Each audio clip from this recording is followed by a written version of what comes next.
안녕하세요. 오늘도 사연 살롱을 찾아주셔서 감사합니다. 60대 여성이에요. 요즘은 100세 시대라고 하잖아요. 그래서인지 60대를 살고 있는 지금, 그리 제가 나이 들었다는 생각은 들지 않는 것 같아요. 오히려 건강만 잘 지키면 그동안 살아온 경험도 많고 무언가 할 수 있는 시간도 많아 어쩌면 딱 좋은 나이대가 아닌가 싶은데요. 이런 제 인생에서 다시는 경험하고 싶지 않은 때가 있어서 이렇게 사연글을 적어보게 되었어요. 제가 살아온 이야기를 조금 해볼게요. 저는 집안의 장녀로 태어나 자의반 타의반 집안의 소개로 23살이란 어린 나이에 결혼을 하게 되었어요.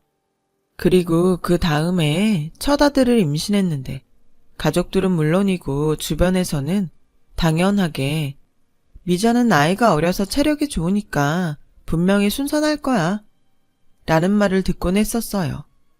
정작 출산할 때는 그런 주변의 예상들을 깨고 무려 20시간을 넘게 난산으로 고생을 했어요.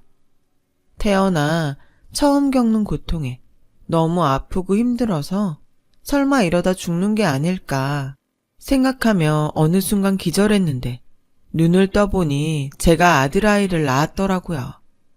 참 믿기지도 않고 제가 낳은 생명이란 게 신기하기만 했었어요. 그때 그 시절엔 병원이 아닌 집에서 출산하는 경우가 많아서 저도 집에서 산파를 통해 출산을 해서 출산과 동시에 그대로 산후조리에 들어갔어요.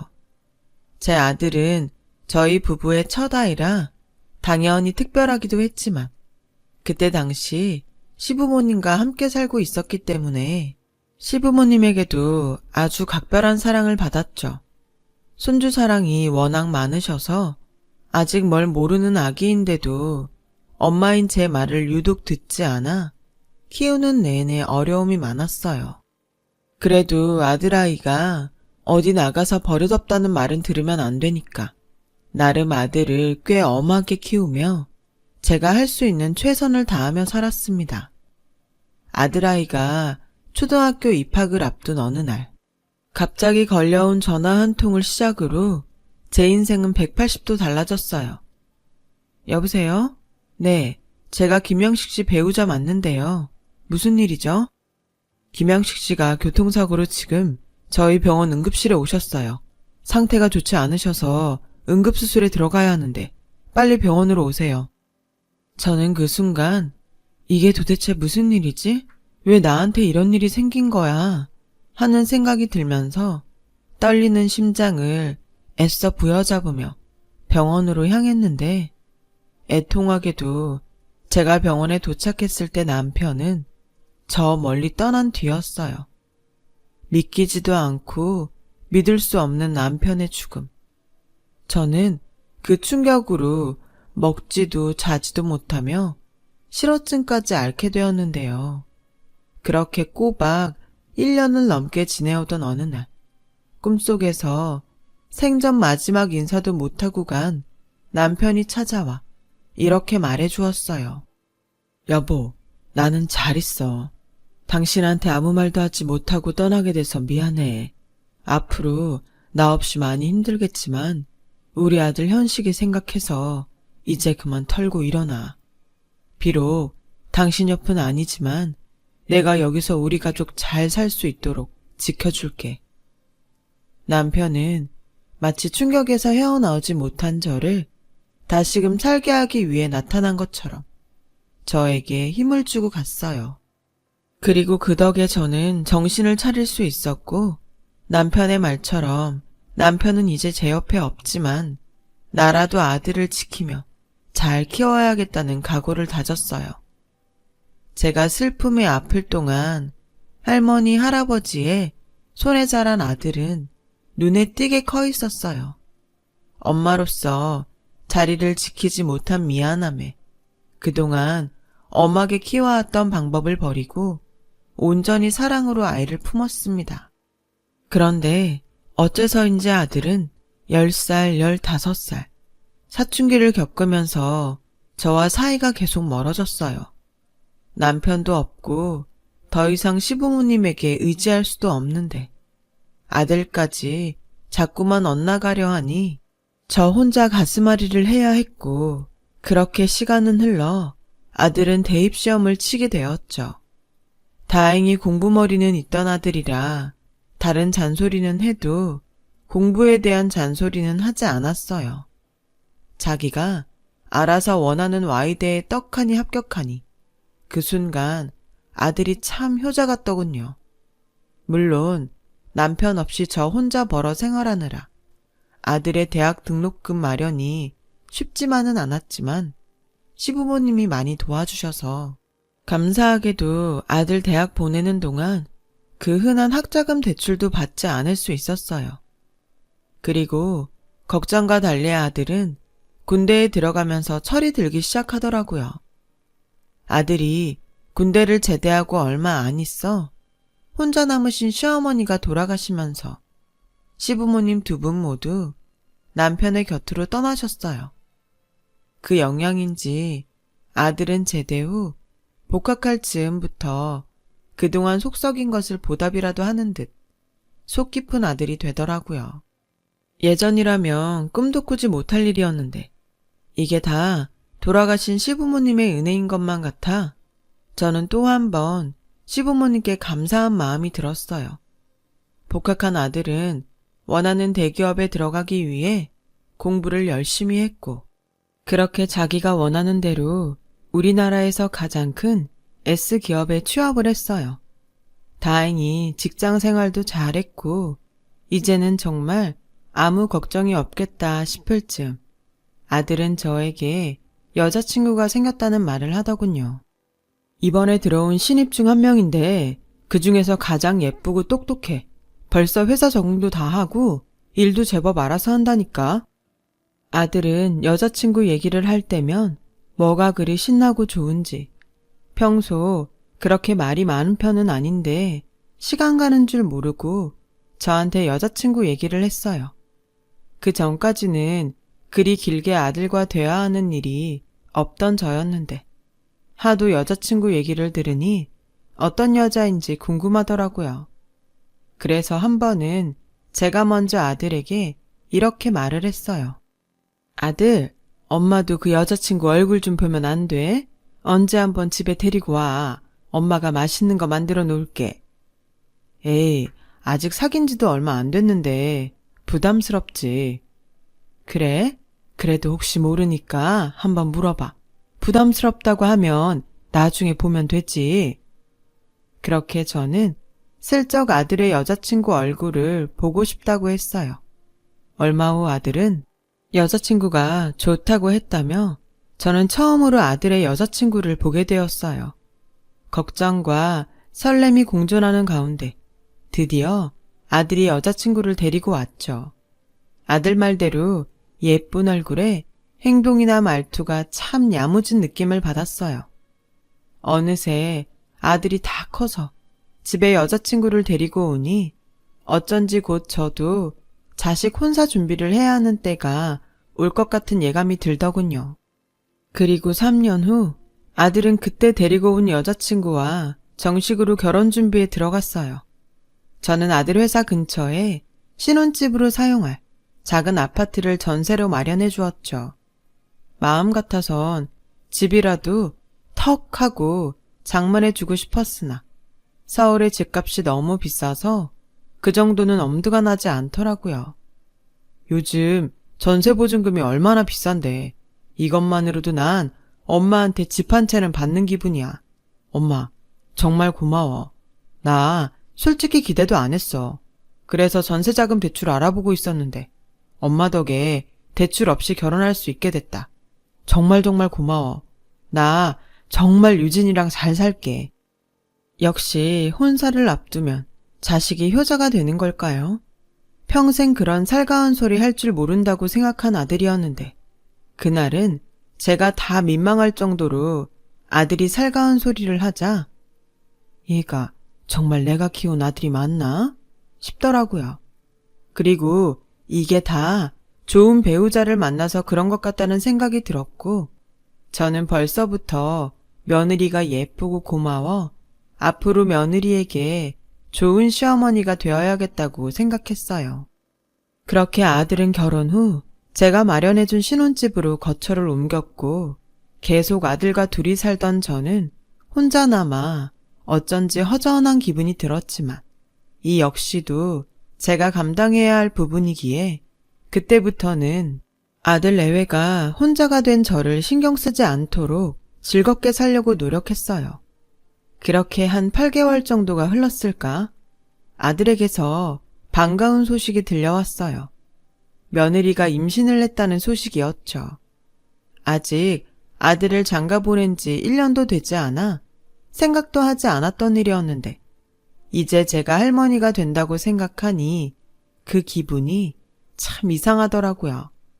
그래도 태어날 새 생명을 생각하면 또 그렇게 기분이 좋을 수가 없어서 저는 그 후로는 거의 매일 태어날 손주의 얼굴을 상상하며 행복한 기다림의 시간을 보냈어요. 틈틈이 아이 내복과 신발 같은 것을 사 모으면서요. 우리 어머니도 이런 기분이었나? 그래서 우리 아들을 예뻐만 하셨나 보네. 저는 돌아가신 시어머니 생각이 절로 났고 저 역시 손자가 태어나면 너무 예쁠 것 같아 벌써부터 손주 바보가 될 정도였어요. 그렇게 제 나이 50대 후반에 할머니가 되었어요.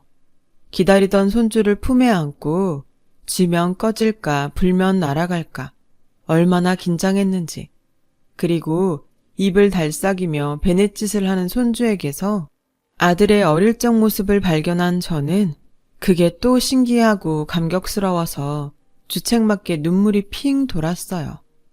아마 남편을 일찍 보내고 어린 아들과 살아온 그 시간 때문에 순간적으로 울컥했던 것 같았어요. 그렇게 눈에 넣어도 아프지 않을 손주를 보며 저는 또 한 가지 고민거리가 생겼는데요. 전에는 별로 아들 내외 눈치를 보지 않았는데 손주를 보고 싶은데 또 아들 내외가 부담을 느끼고 싫어할까봐 여간 눈치가 보이는 게 아니었어요. 건율이 자니?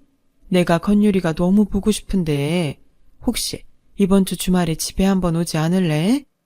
엄마, 요즘 나도 그렇고 집사람도 애 때문에 너무 피곤해. 애 때문에 우리 둘 다 밤에 잠도 제대로 못 잔다니까. 주말이라도 좀 쉬고 싶어. 엄마, 미안해. 그래, 니네들이 고생이 많다. 알겠다. 아들에게 이런 소리를 들은 후부터는 무슨 짝사랑하는 사람처럼 손주가 보고 싶어도 제가 먼저 연락하지 못했고 가슴앓이만 하면서 또 시간을 보냈죠. 그러던 어느 날 아들에게서 생각지도 못한 제안을 듣게 됐어요. 엄마, 있잖아. 이런 부탁하게 돼서 미안한데 육아휴직을 하기로 했던 집사람이 아무래도 육아휴직까지는 어려울 것 같다고 하네. 장모님은 처형 애 보느라 우리 건율이까지는 무리라고 하시고 그래서 하는 말인데 엄마가 우리 건율이 좀 봐줄 수 있을까? 얘는 그게 무슨 부탁이라고. 당연히 내 손주인데 내가 봐야지. 뭘 그런 걸로 미안하다고 난리야.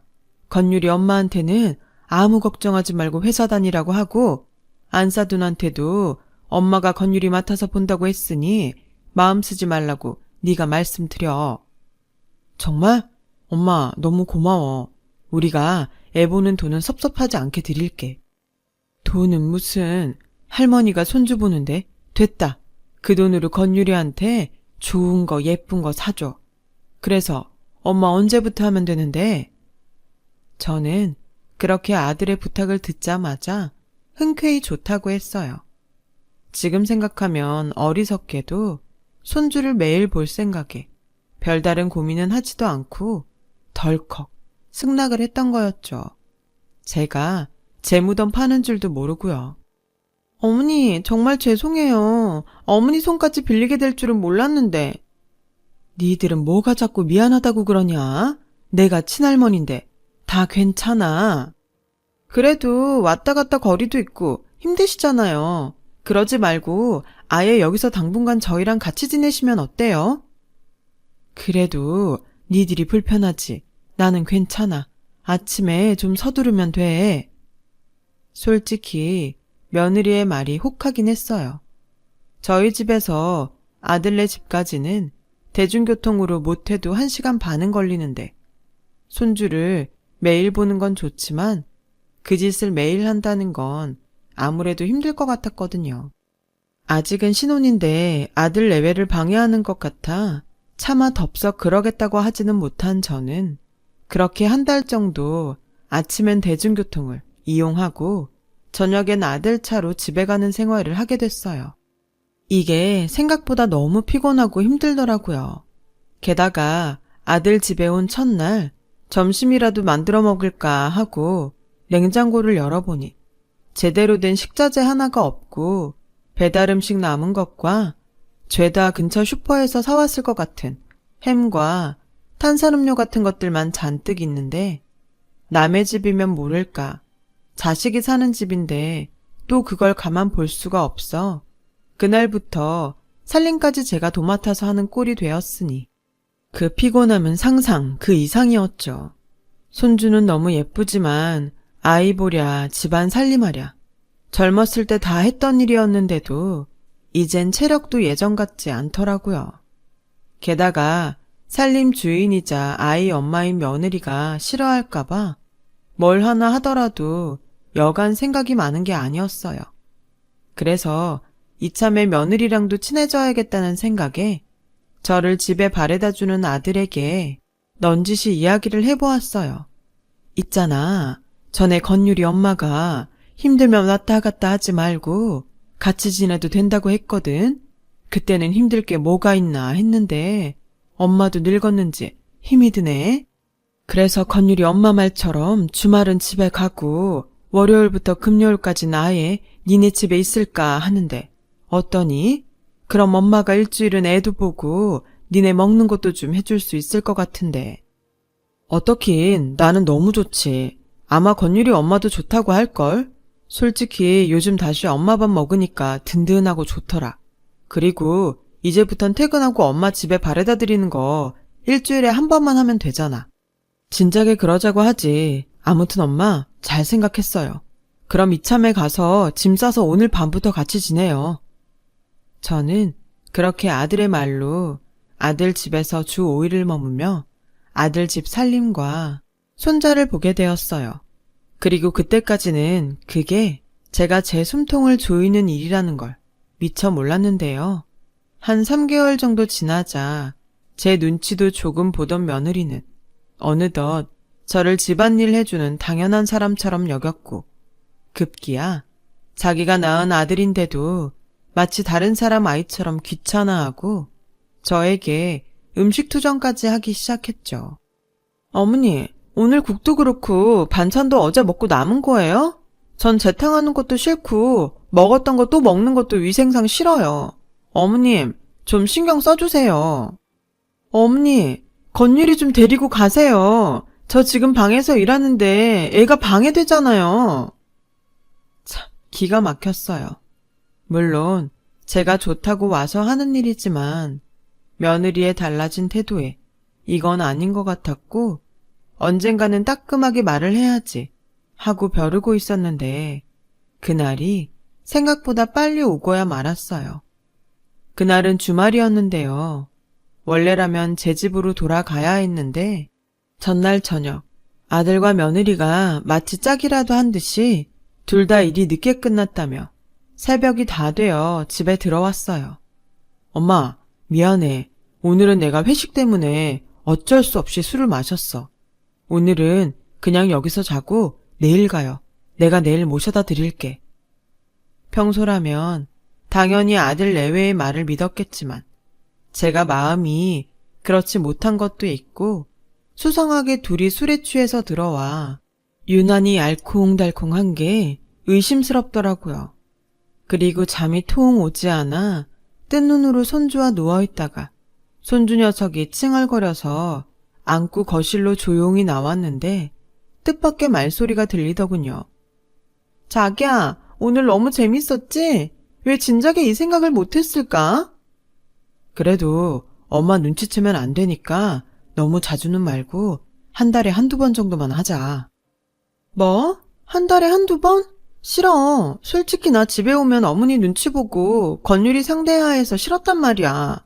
오늘처럼 칼퇴근하고 호텔 정도는 가져야 충전도 되고 좋은데 어떻게 이걸 한 달에 한두 번만 하냐? 우리 이참에 아예 둘이 같이 지방 출장 간다고 하고 제주도 2박 3일 다녀올까? 제주도?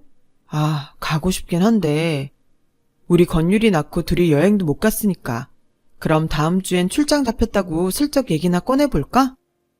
저는 손주를 안고 저를 기만하는 아들과 며느리의 대화에 망치로 머리를 세게 얻어맞은 듯 충격을 받았어요. 당장에 그것들을 가만두고 싶지 않았지만 안고 있는 손주 녀석이 잠이 다 깨서 똘망똘망한 눈으로 저를 쳐다보는데 이게 다 뭔가 싶더라고요. 이럴 줄 알았다면 진작에 아이는 못 봐준다고 딱 못을 박을걸. 지난 저의 섣부른 판단이 그렇게 후회가 되는 밤이었어요. 그리고 날이 밝으면 손주한테는 미안하지만 이번 기회에 아들 내외에게 따끔한 맛을 보여줘야겠다고 생각했는데 늦게 잠든 아들과 며느리는 낮 12시가 넘어가는데도 일어나지 않더라고요. 그 사이 참았던 화가 폭발한 저는 점심을 차리다 말고 손주를 안고 방으로 갔고 그대로 노크도 없이 문을 벌컥 열어버렸어요. 어머니, 노크도 없이 이게 지금 무슨 짓이에요? 무슨 짓? 지금 시간이 몇 시인 줄 아니? 아, 그것 때문이세요? 자기야, 얼른 일어나. 어머님 집에 가고 싶으셔서 심통 나셨어. 빨리 모셔다 드리고 와. 심통? 너 지금 그게 나한테 한 소리니? 맞잖아요. 어머니 집에 가셔야 하는데 이 사람이 계속 자고 있으니까 화가 나셔서 그러시는 거. 그래, 화났다. 너 같으면 집에서 힘들게 일하는 어른 두고 호텔이나 가서 지들끼리 쉬다 왔는데 화 안 나겠냐? 혹시라도 출장 핑계대고 제주도 갈 생각이면 꿈도 꾸지 마라. 나 오늘부터 이 집에서 살림하고 애 보는 거 끝이야, 끝. 나 집에 갈란다. 며느리는 이젠 아무것도 해주지 않겠다는 제 말에 화들짝 놀라 꿀먹은 벙어리가 됐어요. 저는 그 모습에 보란 듯이 손주를 며느리에게 안겨주고 작은 방에 있는 제 짐을 모두 챙겨서 나왔죠. 이제 막 잠에서 깬 아들이 런닝바람에 나와 저를 붙잡더군요. 엄마, 죄송해요. 이대로 가면 어떡해. 화 풀어. 우리가 생각이 짧았어. 막상 애 낳고 살다 보니까 둘만 살던 때가 그립고 그래서 딱 한번 해본 거야. 다시는 그런 짓 안 할게. 엄마가 이대로 가면 우린 진짜 대책 없어.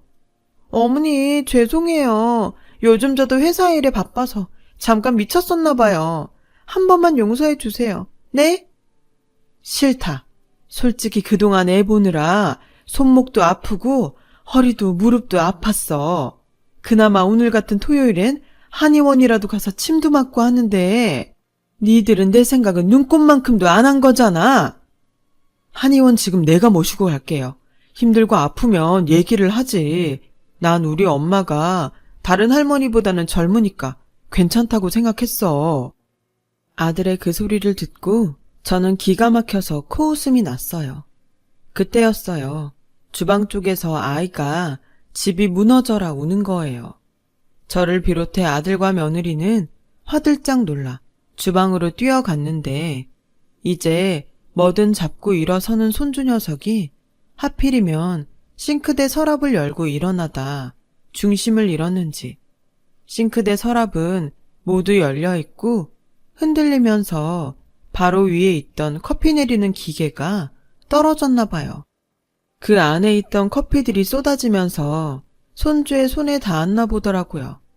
손주의 손은 새빨갛게 있고 며느리는 울면서 아이를 끌어안는데 저는 모든 것이 제 잘못 같아서 그 자리에서 그대로 굳어버렸어요. 제가 정신을 차렸을 땐 구급차 아니었고 병원 응급실에 도착하는 내내 손주는 목에 핏대를 세워가며 우는데 당장이라도 손주가 잘못될 것 같아 얼마나 무서웠는지 몰라요. 정말 사지가 다 떨리더라고요. 그 순간 하늘에 있는 남편에게 손주 아이만 무사하게 해달라고 빌고 또 빌었어요. 치료는 좀 해야겠지만 상처가 남을 정도는 아니라는 의사의 말을 들을 수 있었어요. 얼마나 다행인지. 저는 세상 모든 것에 감사하며 손주에게 미안해서 다가가 안아주려고 했는데 잠깐만요 어머니 라며 며느리가 저를 손으로 밀어냈어요.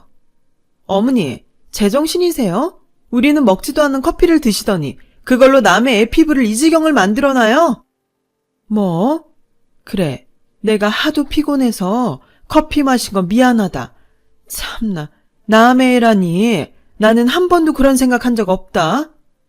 솔직히 어머니도 요즘 건율이 귀찮고 짜증 나셨잖아요. 그래서 괜히 오늘도 트집 잡고 건수 잡아서 이제 애 그만 보겠다고 말씀하신 거 제가 모를 줄 알아요? 뭐라고? 아무리 애 봐준 공은 없다지만 너 지금 내 앞에서 그게 할 소리니? 엄마, 이 사람도 속상해서 그래. 나도 솔직히 화나. 왜 거기다가 그걸 둬서 이 사달을 만들어? 그래, 미안하다. 내가 아주 죽을 죄를 지었어.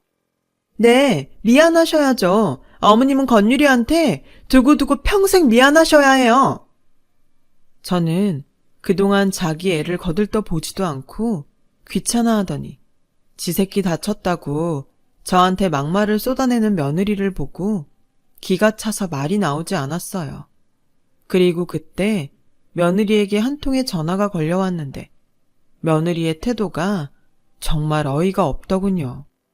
엄마, 나 큰일 났어. 건율이 어머님 드실 커피가 쏟아져서 화상 입었어. 남보다는 그래도 가족이 나을 것 같아서 애 맡겼더니 이게 뭐야? 그동안 노인네랑 같이 지내는 것도 싫었는데 애를 이 지경까지 만들고 난 몰라 정말. 웃은 소리라고 하실 수도 있는데 저는 한 번도 저를 노인이라고 생각해 본 적이 없어요. 그런데 며느리에게 노인네라는 소리를 듣고 게다가 같이 살기 싫으면서 그렇게 갖은 아양을 떨어댔다니 저는 한순간 제가 무엇 때문에 그 고생하며 살았나 싶어 할머니 하고 우는 손주를 뒤로 하고 집으로 돌아왔어요. 집에 와서도 한동안 그 충격에 잠도 제대로 자지 못하고 괜히 남편 생각에 눈물만 나곤 했는데 며칠 후 아들과 며느리가 손주를 안고 저희 집에 찾아왔더군요. 저는 그래도 니들이 제정신 차리고 잘못했다고 빌려왔나 보구나 라고 생각했는데 아들 내외의 말은 충격 그 자체였어요. 어머니, 이렇게 갑자기 집에 가시면 저희는 어쩌라고요? 저희 지금까지 휴가 번갈아가며 쓰고 있어요. 이제 더 이상 쓸 휴가도 없다고요. 제가 베이비시터든 어린이집이든 알아보고 있으니까 그때까지만 건율이 봐주세요. 인수인계라는 게 있잖아요. 엄마, 우리 지난번 일은 서로 잘못했다고 생각하고 있자. 엄마도 조심하고 우리도 조심할게. 내가 엄마한테나 이런 부탁하지. 나한테 누가 있어. 막말로 엄마도 지금이야 괜찮지. 더 늙으면 우리 손 빌릴 거 아니야. 서로 상부상조 하자. 상부상조? 어째 군대 다녀와서 철드나 했더니 너도 네 마누라 닮아서 사리분가 못하니? 나 아무리 늙고 병들어도 너한테 아쉬운 소리 할 생각 없다. 어머니, 지금이야 큰 소리 치시지. 한치 앞은 모르는 거예요. 어머님이 남편이 있어요, 돈이 있어요. 저랑 이밖에 없잖아요. 저는 아들 내외의 괘씸한 소리에 벌떡 일어나 장롱 깊이 숨겨두고 가끔 꺼내보던 통장 하나를 아들 내외에게 던졌어요. 그리고 끓어오르는 분노에 씩씩거리며 이렇게 말했죠. 거기 액수 보이지? 이래도 내가 니들한테 아쉬운 소리 할 걸로 보이냐? 나 혼자 살다 힘들어지면 실버타운 갈 거야. 원래는 그 돈 잘 가지고 있다가 나 네 아버지한테 갈 때 넣어주려고 했는데 이제 보니 그럼 안 될 것 같다. 이게 다 얼마야? 하나, 둘, 셋, 넷. 10억? 엄마가 이렇게 큰 돈이 어디서 났어? 알 거 없고 이제 나 너희랑 상부상조할 일 없으니까 당장 나가. 계속 이런 식으로 굴면 니들 신혼집으로 얻어준 그 보증금도 도로 달라고 한다. 보증금을 다시 달라는 소리에 며느리와 아들은 쏜살같이 사라졌어요. 사실 그 돈은 시어머니가 돌아가시면서 저에게 마지막 선물이라며 남겨주신 유산이었는데 이런 식으로 오픈을 하게 될 줄은 꿈에도 몰랐죠. 그 후 아들 내외는 제 통장의 돈 때문인지 전에 없던 효자, 효부가 되어 자기네들이 언제 나한테 그렇게 함부로 했냐는 듯 제 집 문턱이 닳도록 드나들었는데 저는 거들떠보지도 않았어요.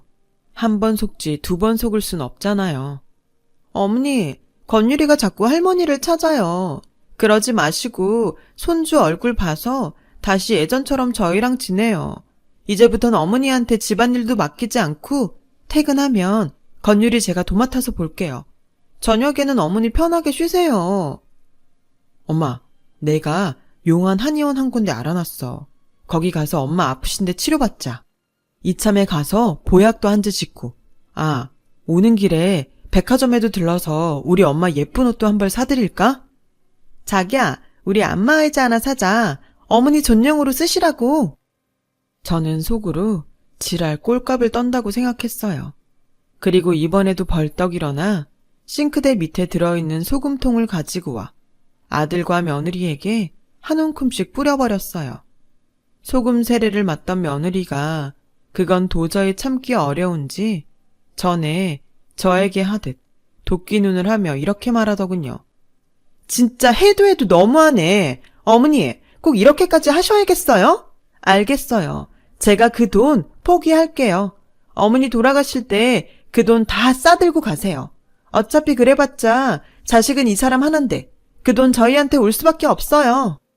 그래 엄마. 엄마도 좀 현명하게 생각해. 서로 좋은 게 좋은 거라고. 엄마도 우리한테 대접받고 우리는 엄마 돈으로 좀 편하게 살면 좋잖아. 그 쉬운 길을 두고 도대체 왜 그래?